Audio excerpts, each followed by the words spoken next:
अनलदा हमारे ओझा जी, विजय ओझा जी, जो दायित्व लेकर हमारे इस जिले के इस चुनाव का दायित्व लेकर काम कर रहे हैं।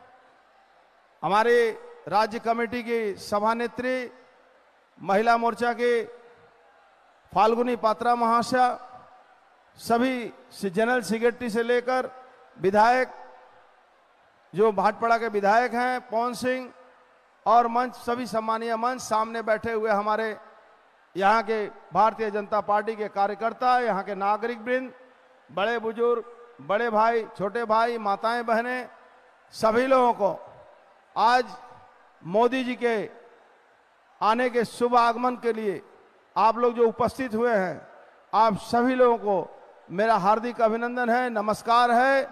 आप इस बैरकपुर के पावन भूमि पर आज मोदी जी का आगमन हो रहा है और हम सौभाग्यशाली हैं इस मैदान से जुड़े हुए लोग कि भारतवर्ष में इस मैदान में दोबारा हमारे प्रधानमंत्री जी उपस्थित हो रहे हैं। 2019 में भी यहाँ उपस्थित हुए थे और आपने 2019 में भी आशीर्वाद देकर विजय पताका लहराया था और 2024 में भी हमारे इस पावन भूमि पर, इस जिलेबिया माठ में आप उपस्थित हो रहे हैं, आप पधार रहे हैं। आप देखे होंगे किस तरह से डरी हुई है तृणमूल कांग्रेस। जहां प्रधानमंत्री जी का आगमन होगा, আমার পুলিশ কমিশনার সাহেব কাছে অনুরোধ আছে, রাস্তায় অনেক গাড়ি আটকে দেওয়া হচ্ছে, একটু দয়া করে সবাইকে বলুন যাতে গাড়িগুলো ছাড়তে, আমাদের কার্যকর্তাদেরকে আসতে অসুবিধা হচ্ছে, দয়া করে একটু আপনি এটা দেখে নিন। আমার পুলিশ কমিশনার সাহেব কাছে অনুরোধ আছে, দয়া করে আপনি এই ব্যবস্থাটা একটু আমাদের হেল্প করুন। আমাদের কার্যকর্তাদেরকেও বলবো তাড়াতাড়ি মঞ্চের দিকে, মাঠের দিকে প্রস্থান করবেন। तो मैं बोल रहा था कि ये जगह जो है ये बैरकपुर शिल्पांचल है। यहां लाखों की संख्या में लोग नौकरी करते हैं और आप देखे होंगे कि जिस तरह से इन 13 वर्षों में रोज रोज कारखानों को बंद करके, रोज रोज कारखाने में कॉन्ट्रैक्ट बेसिस पर लोगों को काम कराने की एक परंपरा शुरू की है इस ममता बनर्जी जी के सरकार ने। और पूरा जो क्षेत्र है वो जूट मिलों का जो क्षेत्र है वो तकरीबन बर्बाद और तबाह और बर्बाद की तरफ चल रहा है। बीच बीच में आप सुनते होंगे कि माननीय मुख्यमंत्री जी कहते हैं कि जूट मिल केंद्र सरकार चलाती है। हाँ दीदी, जूट मिल आज जो भी बचा हुआ है वो माननीय मोदी जी के चलते बचा हुआ है, क्योंकि जूट मिलों का जो भी ऑर्डर है आज भारतवर्ष की सरकार देती है। आपकी सरकार, बंगाल की सरकार एक भी जूट बैग नहीं खरीदती है। मैं दावे के साथ कहता हूं कि अगर मैं झूठ बोलता हूं तो आप जो कहेंगे मैं मानूंगा। एक भी जूट बैग यहां ये बंगाल की सरकार नहीं खरीदती है। बात बड़ी बड़ी होती है, मजदूरों की बात करने वाले आज धीरे धीरे मजदूरों को खत्म कर रहे हैं। इंडस्ट्री में रोज वर्कलोड बढ़ रहा है, छटाई हो रहा है। आप बताइए तो बंगाल की सरकार जिन लोगों को, हमारी केंद्र की सरकार जो व्यवसायी, जो जूट मिलों के मालिक जो पीएफ नहीं देते हैं, ईएसआई नहीं देते हैं, ग्रेच्युटी नहीं देते हैं, जब उन पर लगाम कसती है तो यहां की सरकार उनको मदद करने की कोशिश करती है। हम लोग इस बार प्रधानमंत्री जी को मैंने लिखा है कि आप ऐसी व्यवस्था करें कि जो भी माल खरीदा जाता है जूट मिलों से, अगर उसका सारा पेमेंट जो होता है वो केंद्र सरकार के माध्यम से होता है, केंद्र सरकार की एजेंसियां करती है। तो क्यों नहीं ये पीएफ, ग्रेच्युटी, ईएसआई का जो पैसा है वो सीधे केंद्र सरकार काट कर और वो पेमेंट मिल मालिकों को करे, क्योंकि ये धीरे धीरे बीमार से बीमार होते चला जा रहा है। इंडस्ट्री को इस तरह से तबाह और बर्बाद किया जा रहा है कि सोचा नहीं जा सकता है। आज सबका नजर हमारे प्रधानमंत्री जी के ऊपर है, क्योंकि जूट का एक ऐतिहासिक फैसला उन्होंने लिया था। जूट मिलों के जो चासी भाई थे, जिनका जूट खरीदारी का जो पैकेज था उसको ऊपर में रोक दिया गया था, स्लैब कर दिया गया था कि इससे ऊपर नहीं बढ़ सकता। इससे क्या होता था, जूट मिलों का जो प्रोडक्ट होता था उसी के एवज में, उसी के प्रोपोर्शनेट में उनका दाम भी मिलता था। इससे धीरे धीरे जूट मिल बीमार से बीमार होती चली जा रही थी। लेकिन हमारे देश के प्रधानमंत्री ने इस बात का संज्ञान लिया और जूट मिलों में थोड़ा बहुत जो पुनर्जीवन की व्यवस्था हुई हमारे माननीय प्रधानमंत्री के चलते हुई, अन्यथा जूट मिल को पश्चिम बंगाल की दीदी खत्म कर चुकी थी। इनका उद्देश्य क्या है जूट मिलों को खत्म करना? इनका उद्देश्य है कि जूट मिलों को खत्म करो और यहां से लोग पलायन करें और इनके जो भतीजा भाईपो बनर्जी हैं वो इन जूट मिलों के जमीनों को बेचें और करोड़ों करोड़ रुपया वहां से जो कंस्ट्रक्शन का काम कराएं और वहां से करोड़ों करोड़ रुपया खत्म किया जाए। आज देखिए इस क्षेत्र में कॉटन मिल थी, Annapurna cotton mill, Mahalakshmi cotton mill, Dunbar cotton mill, वो खत्म हो चुकी। यहाँ सीएससी का प्लांट था, दो प्लांट था, सामनगर और टीटागढ़ में। हम लोगों ने कहा है कि इस बार जिस तरह से आपका समर्थन मिल रहा है और आने वाले दिन में हम लोग की सरकार बनेगी तो ये जो सीएससी की दोनों जगह हैं इस पर हम केंद्रीय सरकार माननीय प्रधानमंत्री जी से ये सिफारिश करेंगे कि इस जगह पर कोई केंद्रीय सरकार का स्किल डेवलपमेंट का कोई प्रोजेक्ट लाया जाए या तो एनटीपीसी या किसी भी एजेंसी के द्वारा यहाँ विद्युत उत्पादन की कोशिश की जाए ताकि डायरेक्ट इनडायरेक्ट बहुत सारे हेल्प हो सकते हैं। हम लोगों ने प्रधानमंत्री जी को कहा है कि जूट मिल जो एनजीएमसी की जूट मिल थी तमाम श्रमिकों को उनका सारा बकाया मिल चुका है, लेकिन वो जमीनें खाली पड़ी हुई हैं। राज्य सरकार उस पर दावा ठोक रही है। उन जमीनों को लेकर केंद्र सरकार के माध्यम से अगर स्किल डेवलपमेंट हो, वहां जो मजदूर कूली लाइन में रह रहे हैं, प्रधानमंत्री आवास योजना के माध्यम से अगर उन जगहों को डेवलप किया जाए तो हमारे गरीब श्रमिक जो यहाँ बरसों से सैकड़ों बरस से यहाँ रोजी रोटी उनको मिल रहा है वो उनको घर मिलेगा, ताकि इस राज्य में जो लूट मचा हुआ है प्रधानमंत्री आवास योजना के माध्यम से जो यहाँ की सरकार लूटती है उससे हम बच पाएंगे। और हमारी सरकार, लगता है प्रधानमंत्री जी का चौपर का आगमन हो चुका है, तो मैं एक बात और सिफारिश करके कहूंगा कि हमारे जूट मिल के श्रमिक भाइयों को 1,000 रुपया पेंशन मिलता है, उसको बढ़ाया जाए ताकि 1,000 से ज्यादा मिले और हमारे श्रमिक भाइयों के लिए ये हम नया एक आयाम खोल सके। हमारे प्रधानमंत्री जी बहुत दयालु हैं। इस पश्चिम बंगाल की जनता के लिए उन्होंने बहुत कुछ सोचा है। इस पश्चिम बंगाल की जनता के लिए वो बहुत सारा काम करते हैं। पश्चिम बंगाल की जनता उनके लिए सोचती है, उनके बारे में हमेशा उनके साथ है। आज पश्चिम बंगाल की हालत यह है कि यहाँ माताएं बहनों की इज्जत सुरक्षित नहीं है। एक लक्ष्मी भंडार के नाम पर माताएं बहनों का शोषण होता है, लक्ष्मी भंडार के नाम पर माताएं बहनों के ऊपर अत्याचार होता है और मुकदमा भी नहीं होता है। हमारी नेत्री फाल्गुनी दी बोल रही थी कि संदेशखाली में हजारों महिलाओं के साथ बलात्कार हुआ है, वहां उन लोगों ने संगठित करके आंदोलन भी किया है। महिलाओं का आंदोलन है कि पूरे दुनिया संदेशखाली को जान चुकी है, पूरे दुनिया में संदेशखाली के महिलाओं के ऊपर जो अत्याचार है उससे महिलाएं जगी है। आज सीए का समर्थन करने के बजाय ममता बनर्जी सीए के विरोध में आवाज उठाती हैं, लेकिन जो हमारे मतुआ भाई, जो हमारे नमोशूद्र भाई, जो हमारे रिफ्यूजी भाइयों की जो लड़ाई थी वो लड़ाई आज रंग लाई है। आने वाले दिन में हम इस लड़ाई को और मजबूत करेंगे। हमारे सीए का समर्थन करके जो हमारे प्रधानमंत्री जी जो वादा किया था वो पूरा उन्होंने किया है। 370 धारा बातिल किया है। 25 से हमारे जो कश्मीर के लोगों को जो आजादी मिली है वो बंगाल में भी आजादी की जरूरत है। आज भी हम बंगाल में स्वतंत्रता की लड़ाई लड़ रहे हैं, हम स्वाधीन नहीं हैं, यहां हम पुलिस के गुलाम हैं।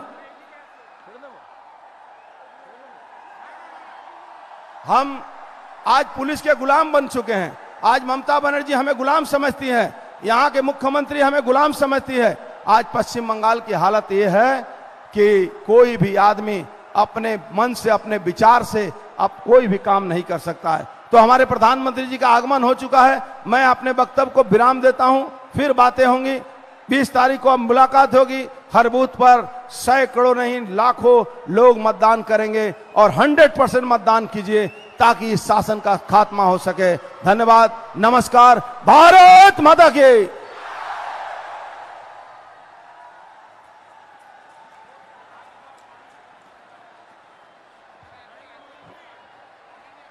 नरेंद्र मोदी स्वागतम।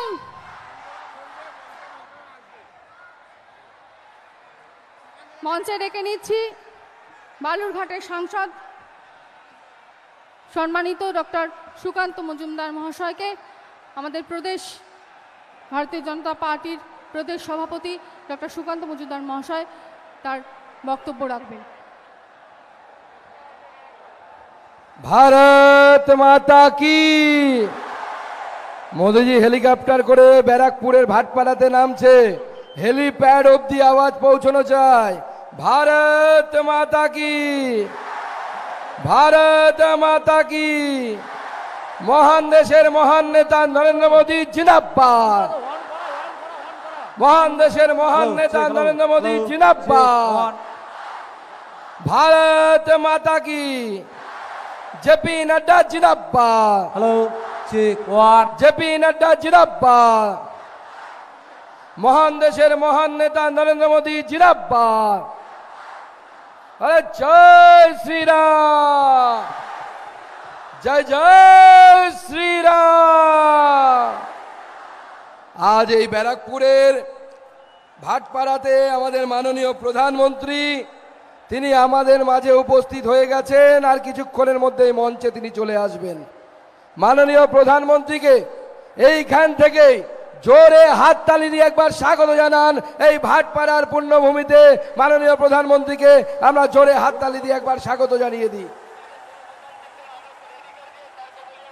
মঞ্চে উপস্থিত আমাদের প্রার্থী লড়াকু নেতা মাননীয় অর্জুন সিং, যিনি দ্বিতীয়বারের জন্য এই ব্যারাকপুর লোকসভা থেকে পদ্ম ফুল ফুটিয়ে নরেন্দ্র মোদীকে আপনাদের আশীর্বাদে উপহার দিতে চলেছে। সেই অর্জুন সিংকে জোরে হাততালি দিয়ে আপনারা আপনাদের সমর্থন জানাবেন, আপনারা আপনাদের আশীর্বাদ জানাবেন। উপস্থিত সম্মানীয় জেলা সভাপতি মনোজ দা থেকে শুরু করে তার পুরো টিম, আমাদের মাননীয় সংগঠন সম্পাদক অমিতাভ চক্রবর্তী, যিনি পিছনে থেকে পর্দার পেছনে থেকে সংগঠনকে শক্তিশালী করার কাজ করেন, উপস্থিত অনল বিশ্বাস, উপস্থিত আমাদের কলকাতা কর্পোরেশনের কাউন্সিলর বিজয় ওঝাজি, উপস্থিত সম্মানীয় পদাধিকারীগণ, আমাদের প্রাক্তন সভাপতি সন্দীপ দা থেকে শুরু করে অন্যান্য পদাধিকারীগণ, আমাদের যুব মোর্চার যারা কার্যকর্তা আছে সবাইকে আমি গৈরিক অভিনন্দন জানাই। বন্ধুগণ, আপনারা আমার সাথে কিছুক্ষণ আগে জয় শ্রীরাম ধ্বনি দিলেন। মনে রাখবেন, এই ব্যারাকপুর হচ্ছে সেই জেলা যারা প্রথমবার মুখ্যমন্ত্রী মমতা বন্দ্যোপাধ্যায়ের মুখের সামনে চোখের সামনে জয় শ্রীরাম বলার সাহস দেখিয়েছিলেন। আপনারা জয় শ্রীরাম বলেছিলেন মুখ্যমন্ত্রীকে। তাই আজকে এই ব্যারাকপুরের মঞ্চ থেকে আমি আপনাদেরকে আহ্বান জানাচ্ছি, এইখানে বসে আমাদের মাননীয় মুখ্যমন্ত্রীকে আর একবার আমার সাথে জয় শ্রীরাম জানান। জয় শ্রীরাম, জয় শ্রীরাম। দিদিমণি জয় শ্রীরামের নাম শুনলে পরে গাড়ি থেকে নেমে গিয়ে তাড়া করছে, আরে আমাকে গালি দিয়া জয় শ্রীরাম বলা, জয় শ্রীরাম বলা। আজকে সেই দিদিমণি রামনবমীর দিন একদিনের ছুটি ঘোষণা করেছে। বাংলায় একটা কথা আছে, ঠেলায় না পড়লে বিড়াল গাছে চড়ে না। বিড়াল গাছে চলেছে, এই বিড়ালকে আরো কোথায় কোথায় আমরা চড়াবো, শুধু অপেক্ষা করুন। 4 তারিখের রেজাল্ট বেরোতে দিন, ব্যারাকপুর লোকসভা জিতে নরেন্দ্র মোদীর হাতে দিন। দিদিমণিকে আমরা কান ধরে উঠবোস করাবো, রাজনীতির মঞ্চে উঠবোস করাবো, রাজনৈতিকভাবে উঠবোস করাবো। দিদিমণি এই রাজ্যটাকে কোন জায়গায় করেছেন? আমাদের অর্জুন সিং এর বিরুদ্ধে তিনি প্রার্থী করেছেন তাদের পার্থ ভৌমিককে। দিদিমণির কাছে দুটো পার্থ ছিল, একটা মোটা পার্থ, একটা ছোট পার্থ। এই পার্থকে আবার কেউ হ্যালো পার্থ বলে। এই পার্থ, মোটা পার্থ তো জেলের ভেতরে আছে, অপেক্ষা করুন আর কয়েক মাস, আপনাদের এই হ্যালো পার্থ জেলের ভেতরে যাবে, সেই সময় আসছে এই হ্যালো পার্থ জেলের বাইরে থাকবে না। তার কারণ আমাদের কাছে খবর আছে, পার্থবাবু হ্যালো স্যার করতে করতে শেখ শাহজাহান, বঙ্কিম হাজরা এদের চাল পাচারের টাকা, ড্রাগ পাচারের টাকা দিকে নৈহাটিতে অনেক বেনামে জমি কিনে রেখেছে, এই ছোট পার্থ কিনে রেখেছে। আর মনে রাখবেন, এটা মোদির সরকার, না খাউঙ্গা না খানে দুঙ্গা। যদি করেছো চুরি, হাতে পরাবো হাত করি, কেউ আটকাতে পারবে না, দিদিও আটকাতে পারবে না, পিসিও আটকাতে পারবে না, সেই দিন আসছে। বন্ধুগণ, আজকে এই পবিত্র ভূমিতে ব্যারাকপুরে আমরা উপস্থিত আছি। নৈহাটির বড় মার চরণে আমি আমার সহস্র কোটি প্রণাম জানাই।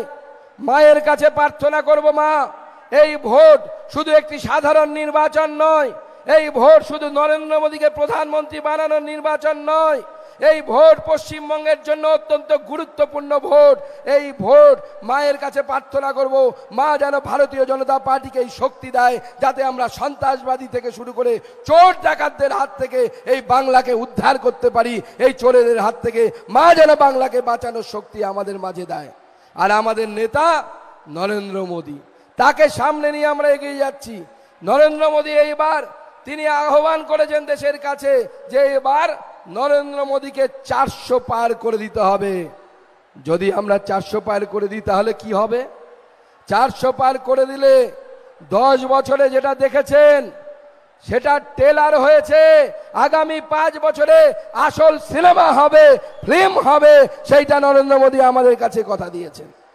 আর সেই ফিল্মে, সেই সিনেমায় কি কি থাকবে, অন্য জায়গার জন্য কি কি থাকবে জানি না, কিন্তু আমার উপস্থিতিতে নরেন্দ্র মোদী আমাদের মাননীয় প্রধানমন্ত্রী তিনি উত্তরবঙ্গের একটি সভার মঞ্চ থেকে বলেছেন 4 তারিখের পর এই চোরেদের উপর আরো বেশি করে আক্রমণ হবে, এই চোরেদেরকে জেলে ঢোকানোর ব্যবস্থা হবে। ছোট চোর, মেজো চোর, বড় চোর, কোনো চোর বাদ যাবে না, সব চোর জেলের ভেতরে যাবে, সেইটা মাননীয় প্রধানমন্ত্রী বলেছে। আমরা ভয় পাচ্ছি না ইডি সিবিআই এর উপর আক্রমণে। ইডি সিবিআই এর উপর যারা আক্রমণ করেছিল, সেই শেখ শাহজাহান সন্দেশখালীতে ইডির উপরে আক্রমণ করেছিল, আপনারা টিভিতে দেখেছেন। আগে ভিডিও কি দিত, গাড়ির বয়নটের উপরে উঠে আরে শাহরুখ খান মনে করতো শেখ শাহজাহান নিজেকে। এখন সেই শেখ শাহজাহান পুলিশের গাড়িতে হাউ মাউ করে কাঁদছে। কি কাঁদছে কিনা? হাউ মাউ করে কাঁদছে।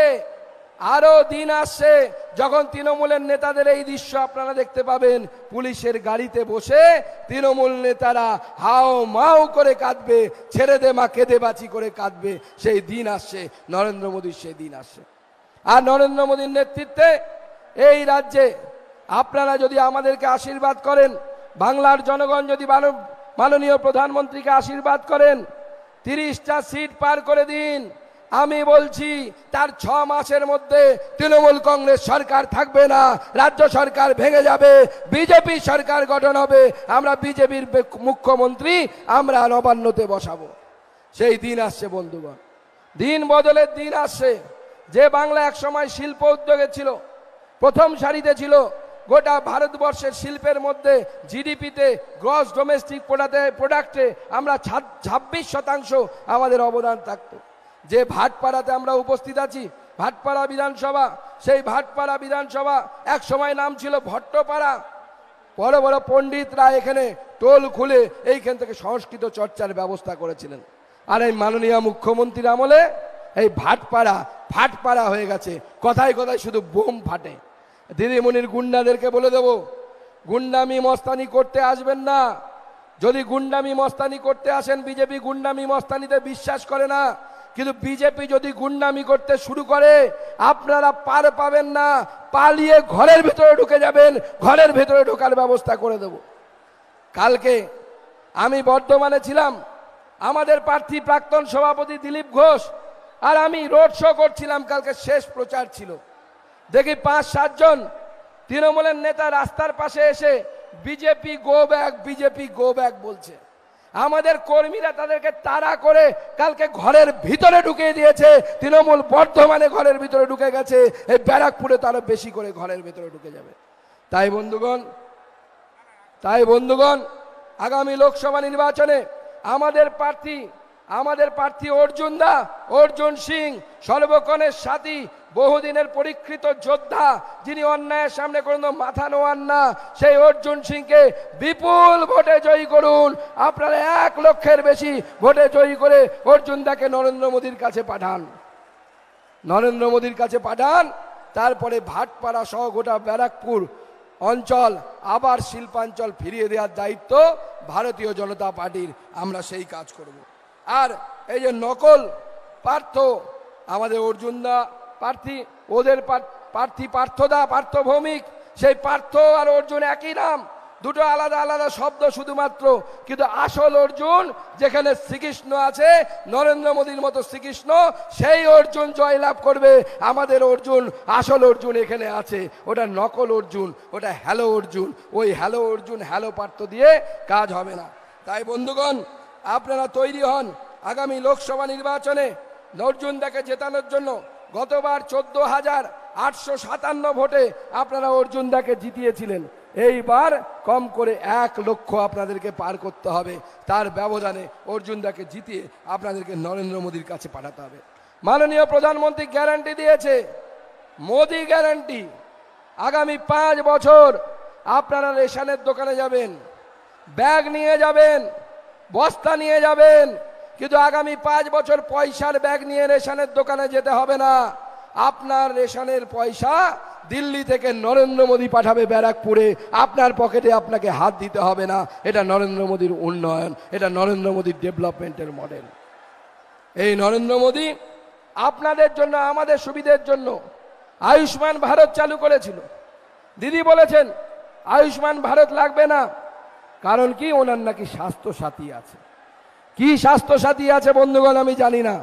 এই স্বাস্থ্য সাথী হচ্ছে ব্যর্থ সাথী।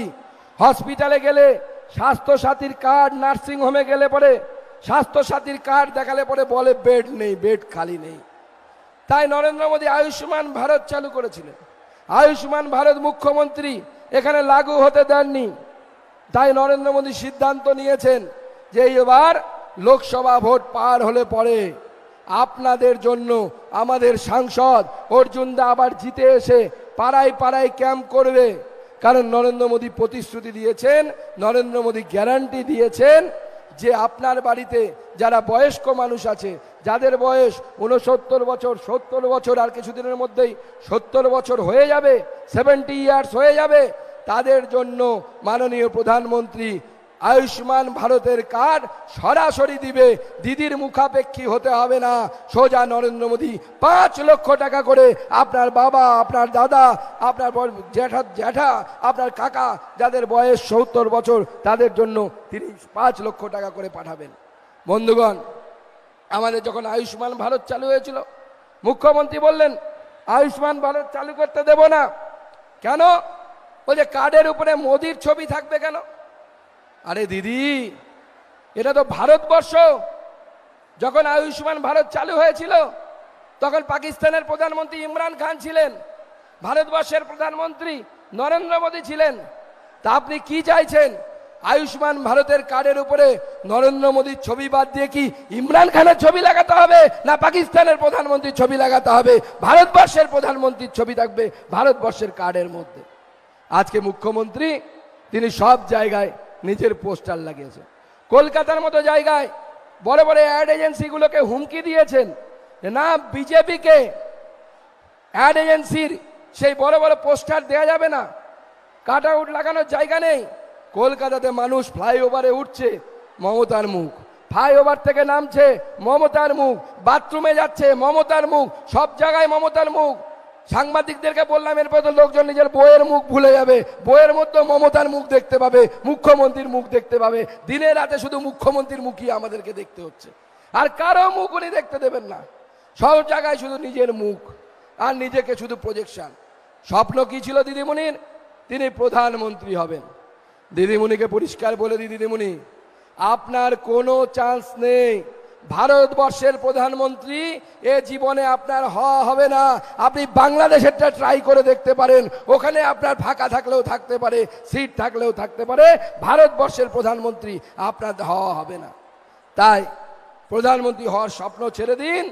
নরেন্দ্র মোদী তৃতীয়বারের জন্য ভারতবর্ষের প্রধানমন্ত্রী হচ্ছেন। কোন নরেন্দ্র মোদী? যে 500 বছর পর অযোধ্যায় রাম মন্দির তৈরি করেছেন। কি আমরা খুশি? তো খুশি? খুশি? যদি খুশি হয়ে থাকি অযোধ্যায় রাম মন্দির প্রতিষ্ঠাতে, তাহলে আমাকে হাত তুলে একবার জয় শ্রীরাম বলে দেখান। জয় শ্রীরাম, জয় জয় শ্রীরাম। जो राम को लाए हैं हम उनको लाएंगे, जो राम को लाए हैं, जो राम को लाए हैं, जो राम को लाए हैं। বন্ধুগণ, এবারের ভোট মাথার ভান্ডা রেখে ভালোভাবে ভেবে দিন। অযোধ্যায় রাম মন্দির তৈরি হয়ে গেছে, আমরা খুব খুশি।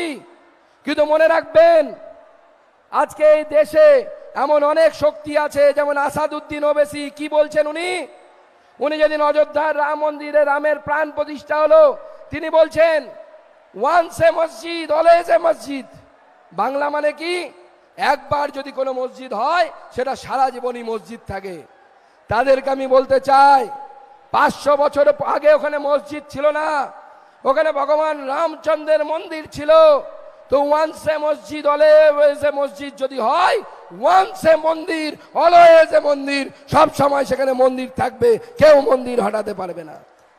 কিন্তু আমরা যদি অসচেতন হয়ে পড়ি, আমরা যদি ভুলে যাই, আবার বিচ্ছিন্ন হয়ে যাই, তাহলে মনে রাখবেন এই আসাদুদ্দিন ওবেসির মতো লোকেরা, মমতা বন্দ্যোপাধ্যায় এর মতো লোকেদেরকে সঙ্গে নিয়ে, রাহুল গান্ধীর মতো লোকেদেরকে সঙ্গে নিয়ে অযোধ্যাতে আবার মন্দির ধ্বংস করে আবার ওখানে মন্দির সরিয়ে মসজিদ চালানোর ব্যবস্থা করছে। আমি পুলিশ প্রশাসনের কাছে, আমাকে অর্জুনদা খবর দিল, গেটের কাছে আমাদের কর্মীদেরকে আটকানো হচ্ছে। পুলিশ প্রশাসনকে আমি অনুরোধ করতে চাই যে আমাদের কার্যকর্তাদেরকে ছেড়ে দিন, সবাইকে তাড়াতাড়ি মঞ্চের এখানে আসতে সহযোগিতা করুন। আপনারা নিয়ম মেনেই করুন, কিন্তু অতিরিক্ত নিয়ম দেখাতে যাবেন না। মনে রাখবেন, এখন নির্বাচন কমিশনের সামনে আছেন আপনারা। আপনাদের চাকরি চলে গেলে পার্থভৌমিক বাঁচাতে আসবে না, সেই জন্য সোজা হয়ে যান, নাহলে আমরা সোজা করার ব্যবস্থা করে দেব। সোজা কিভাবে করতে হয় আমরা জানি। পুলিশ প্রশাসনকে পরিষ্কার বলে দিচ্ছি, সোজা হয়ে যান। আমাদের কাছে রিপোর্ট আছে, পার্থবাবুর সাথে রাত্রিবেলা করে কোন কোন আইসি কথা বলছেন, কে কার সাথে কথা বলছেন, এসপি কতবার কথা বলছেন, আর কি কি কথাবার্তা হচ্ছে আমাদের কাছেও খবর আসে। সেই জন্য মনে রাখবেন, আপনার চাকরির উপরে যদি বিপদ আসে, তৃণমূল কংগ্রেস বাঁচাতে আসবে না।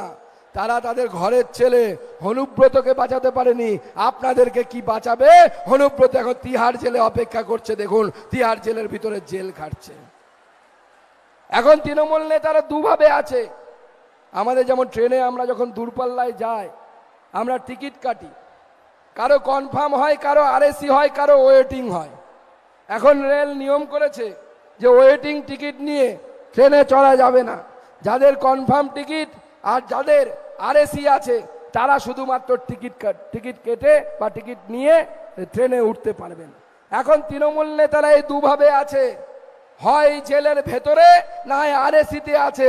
এই কালকে জেলে যাব, পরশু জেলে যাব, তরশু জেলে যাব, পঞ্জিকা দেখা হচ্ছে কবে জেলে যাবে। কালকে দেখলাম অরবিন্দ কেজরিওয়াল জেল থেকে বেরিয়েছে। জেল থেকে বেরিয়ে বলছে মমতা ব্যানার্জি জেলে যাবে মোদি যদি প্রধানমন্ত্রী হয়। তো এটা শুনে বাংলার লোকেরা তো খুব খুশি, খুব আনন্দ হয়েছে। আমাকে সাংবাদিকরা জিজ্ঞেস করছে, আরে দাদা, অরবিন্দ কেজরিওয়াল বলছে মোদি যদি প্রধানমন্ত্রী হয় তাহলে তো মমতা ব্যানার্জি জেলে যাবে। আমি বললাম, দেখুন, অরবিন্দ কেজরিওয়াল আইআইটি থেকে ইঞ্জিনিয়ারিং পাশ করেছে, আমি জানতাম। তবে জেলের এই কয় মাস জেলে বসে জ্যোতিষবিদ্যাটা ভালোই চর্চা করেছে। উনি ভবিষ্যৎ দেখতে পাচ্ছেন, সত্যিই পশ্চিমবঙ্গের মুখ্যমন্ত্রী জেলে যাবে, জেলের ভেতরে যাবে। সেই দিন আসছে, সেই সময় আসছে। কেন?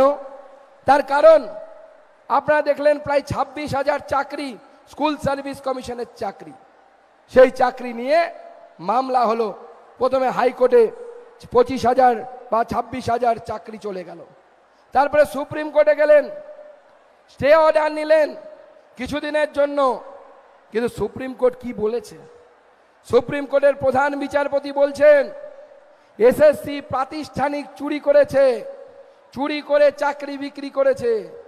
আমি এই মঞ্চ থেকে প্রশ্ন করতে চাই, দিদিমণি তো কাজের বেলায় কাজী, কাজ ফুরলেই পাজি, এই ফর্মুলায় বিশ্বাস করে। আর এটা সব থেকে ভালো জানে মাওবাদী নেতা কিষাণজি। তিনি স্বর্গে না নরকে আছে আমি জানি না, তিনি এটা ভালো বলতে পারবেন কিভাবে কাজের বেলায় কাজী, আজ কাজ ফুরলেই পাজি, এই ফর্মুলা মমতা ব্যানার্জি বিশ্বাস করেন। আজকে মমতা ব্যানার্জি বলছেন এসএসসি চাকরি দিয়েছে, আমি জানি কি? আরে মুখ্যমন্ত্রী, মাননীয় মুখ্যমন্ত্রী, আপনাকে বলতে চাই এসএসসি কে? এসএসসি স্বয়ংসাথী যে সংস্থা আপনি বলছেন, এসএসসির 5 পয়সাও দাম নেই। এসএসসি কি করবে না করবে সেটা ঠিক করে রাজ্য সরকার। আর রাজ্য সরকারের মাথা আপনি কোনোভাবে দায় এড়াতে পারেন না। এসএসসি প্রাতিষ্ঠানিক চোর মানে আপনার রাজ্য সরকার প্রাতিষ্ঠানিক চোর। আর সেই চোরেদের সর্দার রানী হচ্ছে আপনি মুখ্যমন্ত্রী, প্রথম মুখ্যমন্ত্রী যাকে হাইকোর্ট সুপ্রিম কোর্ট বলছে যে আমাদের মুখ্যমন্ত্রী চোর, আমাদের মুখ্যমন্ত্রী চোর, আমাদের মুখ্যমন্ত্রী চোর, তৃণমূল কংগ্রেস চোর, মুখ্যমন্ত্রীর ভাইপো চোর। এর আগে কেউ এরকম সার্টিফিকেট পায়নি। আজকে ভাবতে অবাক লাগে, তৃণমূল কংগ্রেস একের পর এক রেকর্ড করছে চুরিতে। আমরা ভারতবর্ষে দেখেছি এর আগে অনেক রাজনৈতিক দলের নেতারা জেলে গেছেন, জেলে গিয়ে থেকেছেন। লালু প্রসাদ যাদব, জয়ললিতা, আরো অনেকে আছে। চুরির দায়ে জেলে গেছেন, চুরির দায়ে উনি জেলে গেছেন। মোদি মোদি মোদি মোদি মোদি মোদি মোদি মোদি মোদি। বঙ্কিমচন্দ্রের পুণ্যভূমিতে, বঙ্কিমচন্দ্রের পুণ্যভূমিতে, বঙ্কিমচন্দ্রের পুণ্যভূমিতে নরেন্দ্র মোদী স্বাগতম। বঙ্কিমচন্দ্রের পুণ্যভূমিতে নরেন্দ্র মোদী স্বাগতম। মঙ্গল পাণ্ডের পুণ্যভূমিতে নরেন্দ্র মোদী স্বাগতম। স্বাগতম স্বাগতম। मोदी जी मोदी जी मोदी जी जिंदाबाद। मोदी जी मोदी जी मोदी जी जिंदाबाद। मोदी जी मोदी जी मोदी जी जिंदाबाद। अर्जुन सिंह जिंदाबाद। अर्जुन सिंह जिंदाबाद। मोदी जी स्वागतम। मोदी जी स्वागतम। मोदी जी स्वागतम। मोदी जी जिंदाबाद। Modi ji welcome. Modi ji welcome. Modi ji welcome. Modi ji स्वागतम। बांग्लार पवित्र भूमिते मोदी जी स्वागतम।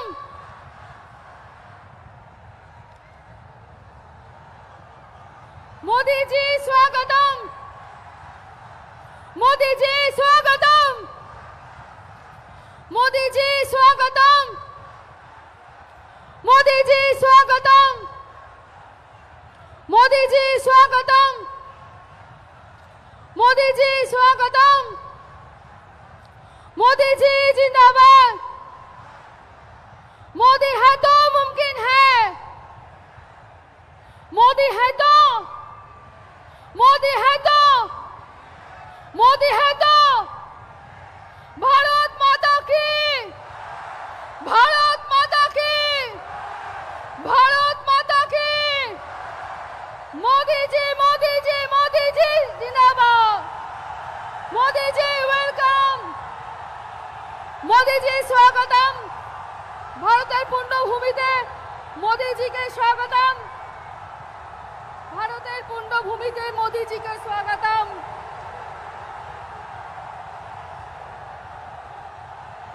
मोदी जी वेलकम।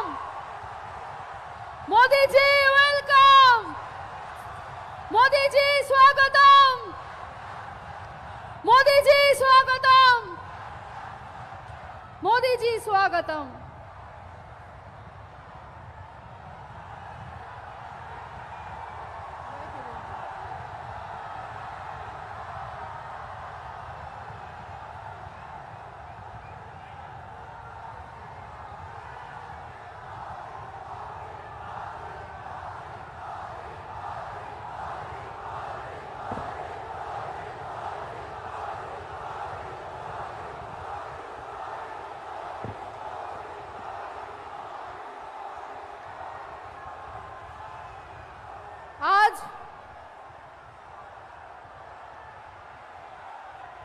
ব্যারাকপুর লোকসভার প্রার্থী মাননীয় অর্জুন সিং মহাশয় সমর্থনে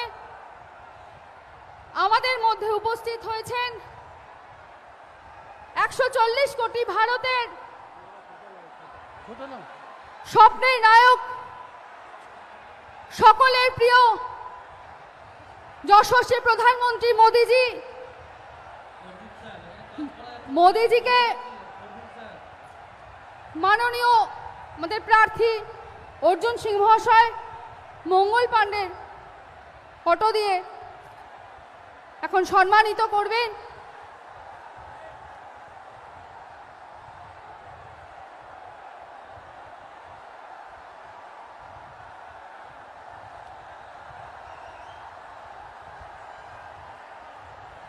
সবাই একবার দু হাত তুলে বলুন মোদিজি জিন্দাবাদ, মোদিজি জিন্দাবাদ।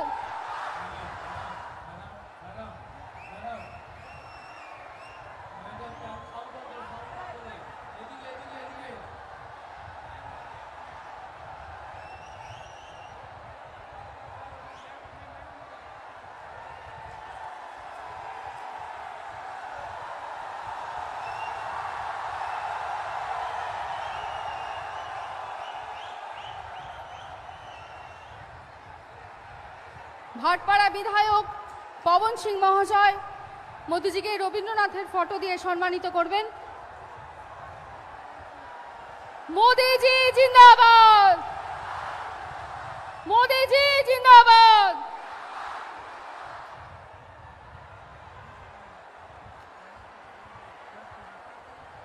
ব্যারাকপুর সাংগঠনিক জেলার সভাপতি মাননীয় মনোজ ব্যানার্জি মহাশয় এবং ব্যারাকপুর সাংগঠনিক জেলার সহসভাপতি রবিশঙ্কর সিং মহাশয় ঋষি বঙ্কিমচন্দ্রের ছবি দিয়ে মোদিজিকে সম্মানিত করবেন।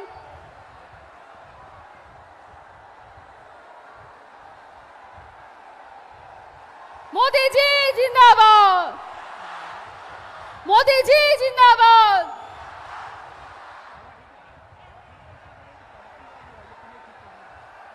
ব্যারাকপুর সাংগঠনিক জেলার ইনচার্জ মাননীয় বিজয় ওঝা মহাশয় স্মারক দিয়ে মোদিজিকে সম্মানিত করবেন। পরশুরামের স্মারক দিয়ে উনি মোদিজিকে সম্মানিত করছেন। সকলে একবার জোরে করতালি দিন। মোদিজি জিন্দাবাদ। ব্যারাকপুর সাংগঠনিক জেলার সাধারণ সম্পাদক রূপক মিত্র মহাশয় নৈহাটির বড়মার মূর্তি দিয়ে সম্মানিত করবেন। সঙ্গে থাকবেন সহসভাপতি রূপম ব্যানার্জি মহাশয় এবং সম্পাদক সুব্রত শাহ মহাশয়।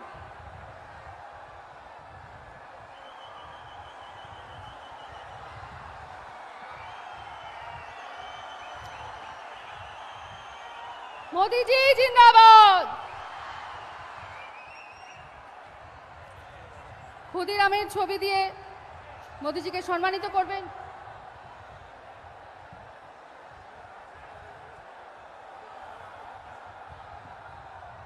গত 10 দিন ধরে আমরা যে মুহূর্তের জন্য অপেক্ষা করছিলাম,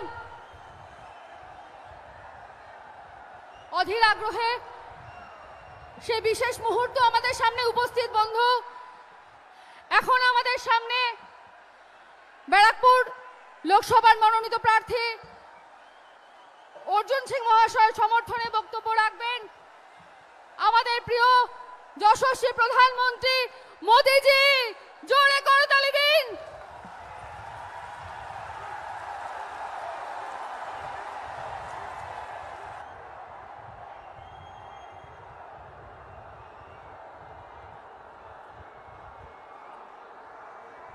जय मां दुर्गा, जय मां दौड़गेश्वर काली। नमस्कार। केमेन आছেন बैरकपुरवासी। बैरकपुर के आप सभी साथियों का ये प्यार आपका ये आशीर्वाद मेरे सर आंखों पर। यहां बड़ी संख्या में हमारी माताएं बहनें भी आई हैं। ये तस्वीर दिखा रही है कि बंगाल में इस बार एक अलग ही माहौल है, कुछ अलग ही होने जा रहा है। 2019 की सफलता से कहीं ज्यादा बड़ी सफलता इस बार भाजपा को मिलने जा रही है।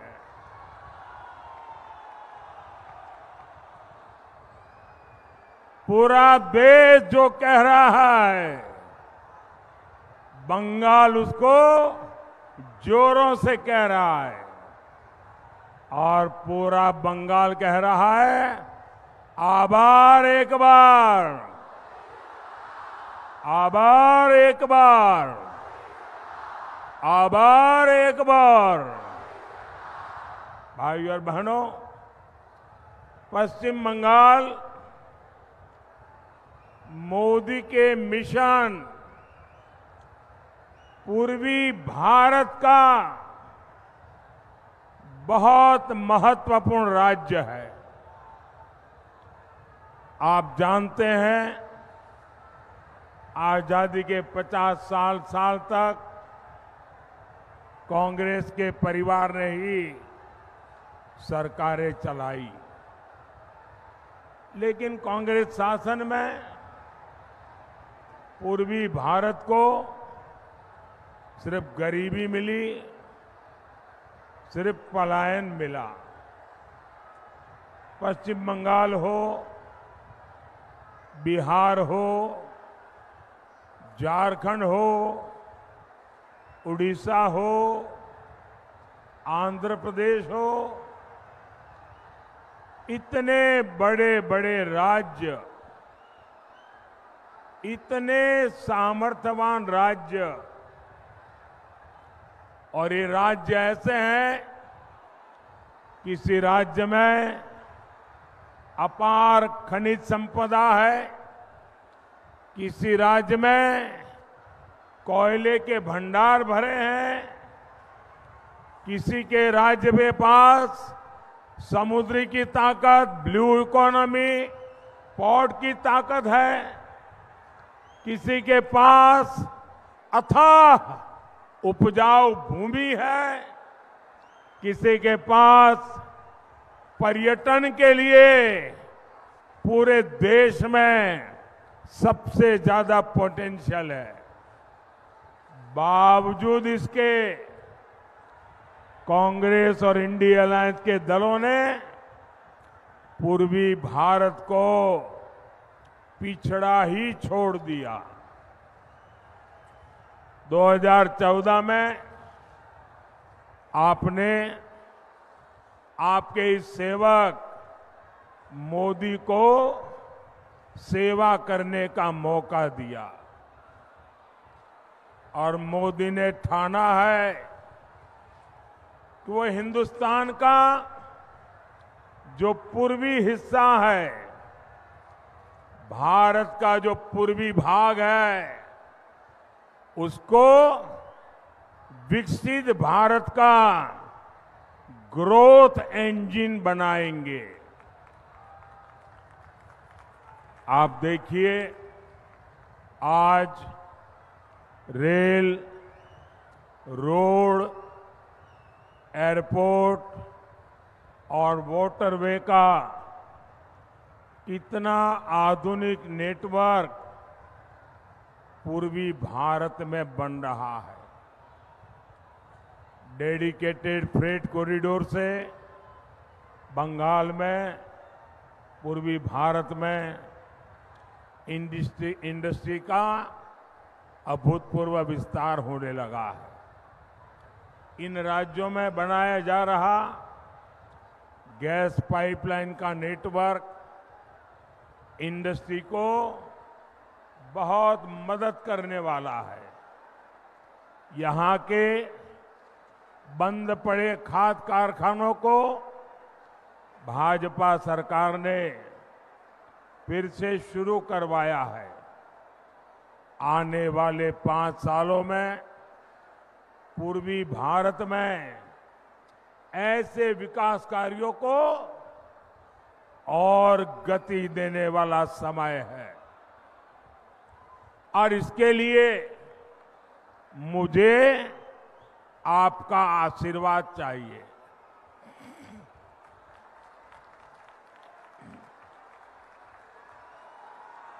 भाई और बहनों,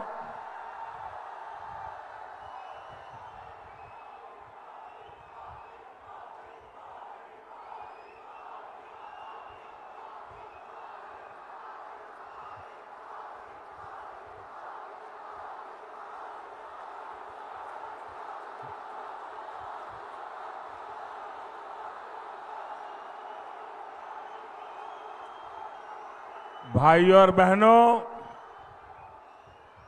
बंगाल की ये धरती, बैरकपुर की ये धरती इतिहास रचने वाली धरती है। आजादी में अहम भूमिका निभाने वाली धरती है, लेकिन टीएमसी ने इसका क्या हाल बना दिया है। एक समय था जब बांग्लादेश की अर्थव्यवस्था को मजबूत बनाने में ये अपना बड़ा योगदान देता था। आज टीएमसी ने इसे घोटाले का गढ़ बना दिया है।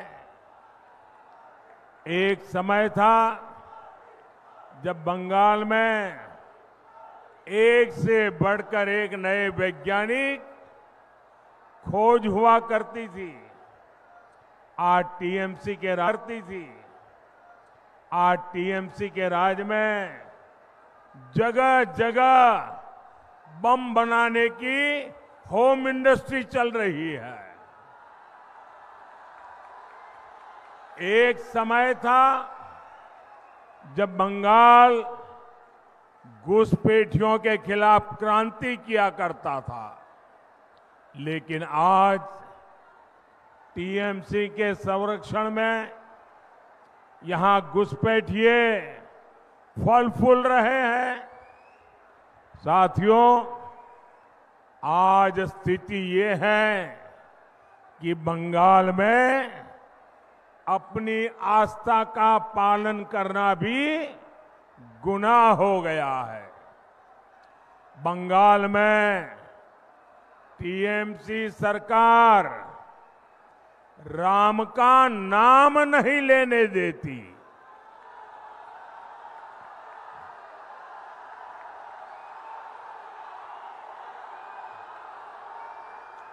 जय श्री राम, जय श्री राम, जय श्री राम। बंगाल में टीएमसी ये सरकार रामनवमी नहीं मनाने देती। कांग्रेस और लेफ्ट के लोगों ने भी राम मंदिर के विरुद्ध मोर्चा खोल रखा है। आप मुझे बताइए साथियों, क्या टीएमसी, कांग्रेस और लेफ्ट के हाथ में, ऐसे लोगों के हाथ में ये महान देश सौंपा जा सकता है क्या? ये देश उनको दे सकते हैं क्या? साथियों, टीएमसी, कांग्रेस के इंडिया अलायंस ने तुष्टीकरण और वोट बैंक की पॉलिटिक्स के आगे घुटने टेक दिए हैं। कांग्रेस और इंडिया अलायंस के लोग कहते हैं कि मोदी के खिलाफ वोट जिहाद करो, वोट जिहाद। यहां टीएमसी के एमएलए ने कहा है कि हिंदुओं को भगीरथी में बहा देंगे। सोचिए, इतनी हिम्मत, इतना साहस, ये सब किसके सहारे हो रहा है?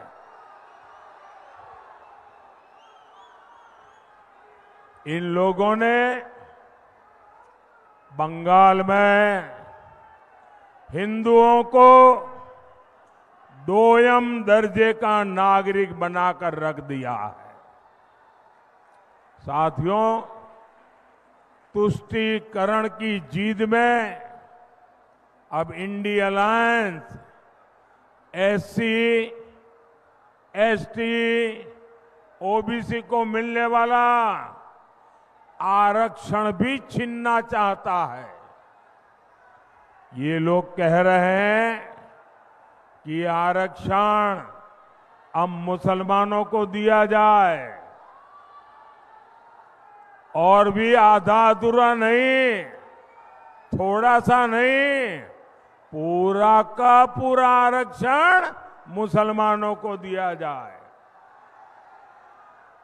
क्या आपको ये बात मंजूर है? क्या आप इसे स्वीकार करेंगे? क्या ये देश दलितों के साथ अन्याय स्वीकार करेगा? क्या ये देश आदिवासियों के साथ अन्याय स्वीकार करेगा? क्या ये देश पिछड़ों के साथ अन्याय स्वीकार करेगा?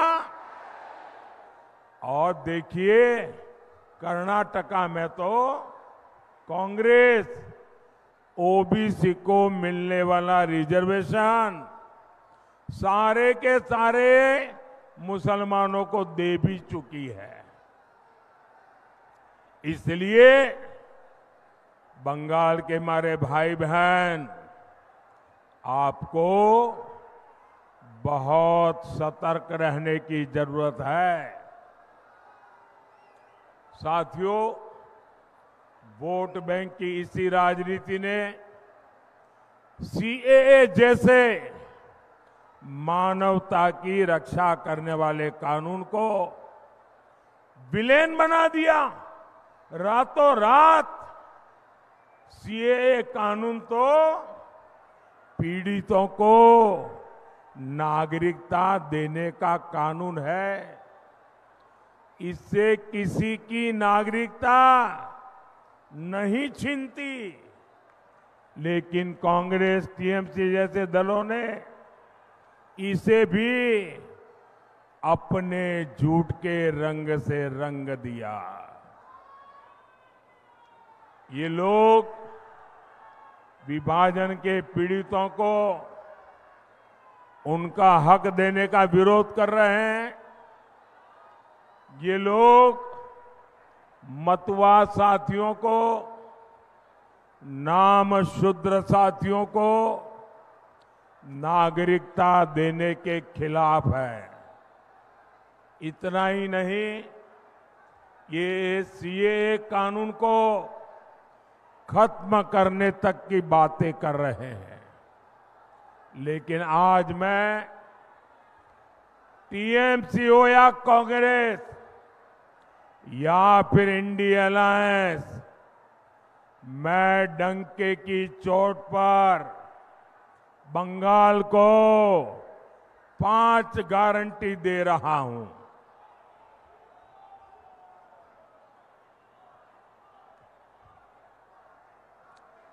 पांच गारंटी दे रहा हूं।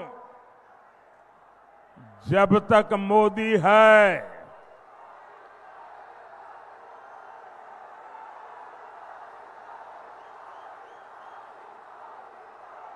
धर्म के आधार पर आरक्षण नहीं दिया जाएगा। दूसरी गारंटी, जब तक मोदी है एससी, एसटी, ओबीसी का आरक्षण कोई खत्म नहीं कर पाएगा। तीसरी गारंटी, जब तक मोदी है रामनवमी मनाने से, भगवान राम की पूजा से कोई आपको रोक नहीं पाएगा। चौथी गारंटी, जब तक मोदी है राम मंदिर पर सुप्रीम कोर्ट का जो फैसला है उस फैसले को कोई पलट नहीं पाएगा। और पांचवी गारंटी, जब तक मोदी है सीएए कानून को भी कोई रद्द नहीं कर पाएगा। और आप जानते हैं मोदी की गारंटी यानी गारंटी पूरा होने की गारंटी।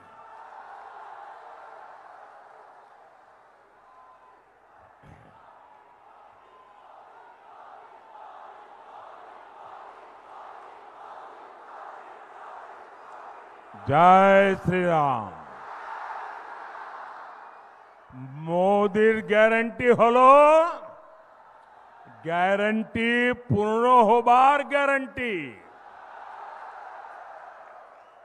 साथियों, हमारा बैरकपुर तो जूट इंडस्ट्री का हब रहा है।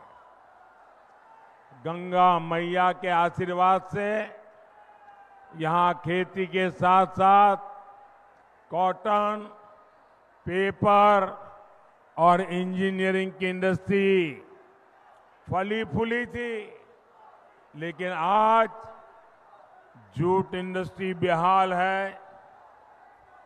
मजदूरों की सूद लेने वाला कोई है नहीं। ये तब है जब मोदी ने जूट के समर्थन मूल्य में काफी बढ़ोतरी की है। हमने अनाज, चीनी को जूट के बैग में ही पैक करने का नियम बनाया, जिससे जूट किसानों को मदद मिले। लेकिन जूट की इस धरती पर टीएमसी केवल झूठ बोल रही है। साथियों, टीएमसी जैसी भ्रष्ट पार्टियां हिंदुस्तान के इतिहास में बहुत कम दिखती है। यहां जनता खुद नारे लगा रही है। एक एक नागरिक बोल रहा है, चीख चीख करके जनता बोल रही है, चोर धरो, जेल भरो, चोर धरो, चोर धरो, चोर धरो। यानी चोरों को गिरफ्तार करो और उन्हें जेल में डालो। ये नारा विपक्ष की किसी पार्टी ने नहीं दिया है, ये नारा दिया है बंगाल की जनता ने, आप लोगों ने दिया है।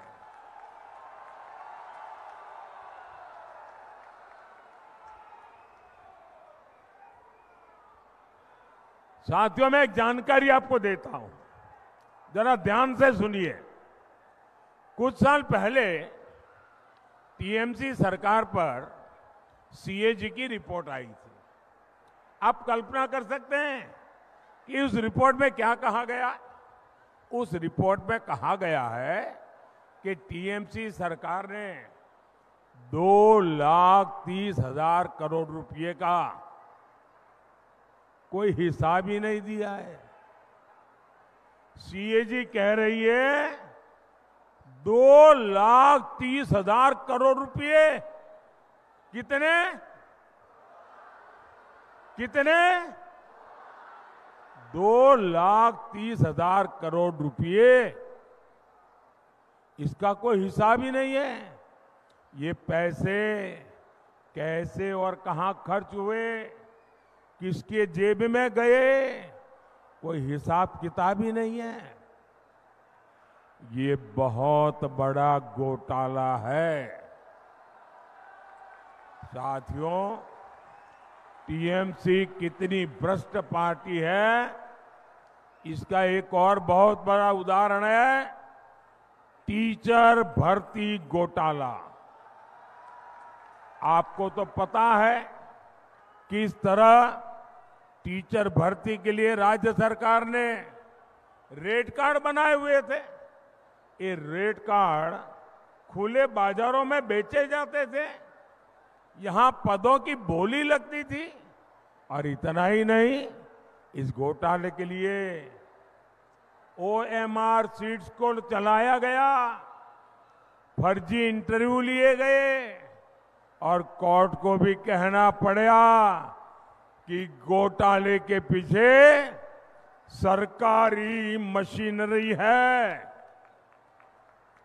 ये हाल बना दिया है टीएमसी ने हमारे बंगाल का।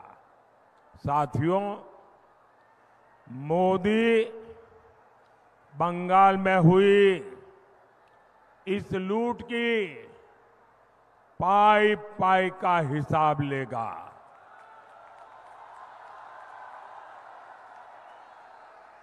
ये जो नोटों के पहाड़ निकल रहे हैं, इन पहाड़ के मालिकों को छोड़ा नहीं जाएगा। मैं भ्रष्टाचार के पीड़ित हर बंगालवासी को कहूंगा, कोई भी भ्रष्टाचारी, कान खोल के सुन लो, ये मोदी है। कोई भी भ्रष्टाचारी बचने वाला नहीं है। और देखिए, ये जो करोड़ों रुपए इनसे बरामद हो रहे हैं, ये पीड़ितों को वापस कैसे मिले, मोदी इसके लिए भी कानूनी रास्ता खोज रहा है। साथियों, टीएमसी सरकार के कुशासन का बहुत बुरा असर हमारी माताओं बहनों पर पड़ा है। हमारे SC ST परिवारों की स्थिति सबसे खराब है। संदेश खाली में क्या हो रहा है, ये पूरा देश देख रहा है। संदेश खाली के गुनहगार को पहले टीएमसी की पुलिस ने बचाया, अब टीएमसी ने एक नया खेल शुरू किया है। टीएमसी के गुंडे संदेश खाली बहनों को डरा रहे हैं, धमका रहे हैं, सिर्फ इसलिए कि अत्याचारी का नाम शाहजहां शेख है। उसके घर से बम बंदूक निकल रहे हैं, लेकिन वोट बैंक को खुश करने के लिए टीएमसी उसको क्लीन चिट दिलवाने में जुटी है। साथियों, विकसित भारत के लिए विकसित बंगाल जरूरी है।